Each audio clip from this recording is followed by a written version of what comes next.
আসসালামু আলাইকুম, কেমন আছেন সবাই?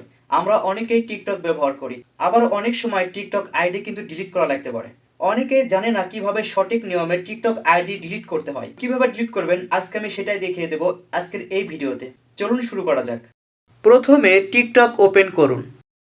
ওপেন করার পরে এইরকম দেখাবে, এখান থেকে থ্রি ডট এখানে টাচ করুন। টাচ করার পরে নিচে দেখুন লেখা আছে সেটিং অ্যান্ড প্রাইভেসি, এখানে টাচ করুন। টাচ করার পরে এইরকম দেখাবে, এখানে দেখুন লেখা আছে অ্যাকাউন্ট, এখানে টাচ করুন। তারপরে দেখুন নিচে লেখা আছে ডিঅ্যাক্টিভ অর ডিলিট অ্যাকাউন্ট, এখানে টাচ করুন। এখানে টাচ করার পরে দেখুন লেখা আছে হচ্ছে ডিলিট অ্যাকাউন্ট পার্মানেন্টলি, এখানে টাচ করুন। এখানে টাচ করার পরে কি দেখাবে দেখুন, আপনি কেন আপনার টিকটক আইডি ডিলিট করবেন তারা জানতে চাচ্ছে। এখানে আমি এটা দিয়ে দিলাম, তারপরে কন্টিনিউ করলাম। কন্টিনিউ করার পরে এইরকম দেখাবে, এখান থেকে নিচে টিক চিহ্ন এটা তুলে দিতে হবে। এখানে টিক চিহ্ন দেওয়ার পরে কন্টিনিউতে মারবো, আবার কন্টিনিউ করব।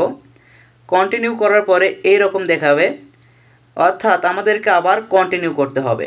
এখানে তারা বলছে 30 দিনের ভেতর আপনি আবার অ্যাকাউন্টটি ফেরত পেতে পারেন, তার জন্য তারা এটা বলছে। তো আমরা এখান থেকে কন্টিনিউ করব।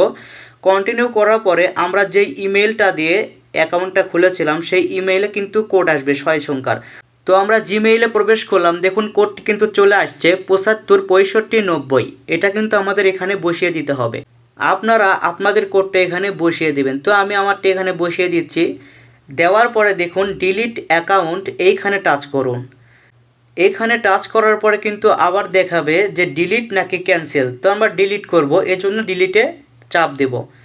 চাপ দেওয়ার পরে কিন্তু আমাদের অ্যাকাউন্টটা কিন্তু ডিলিট হয়ে গিয়েছে, দেখতেই পাচ্ছেন। ওটা কিন্তু আর নেই। আমি চাইলে আবার ফেরত পেতে পারি। তো আমি একটু দেখাই আমার প্রোফাইলে গিয়ে।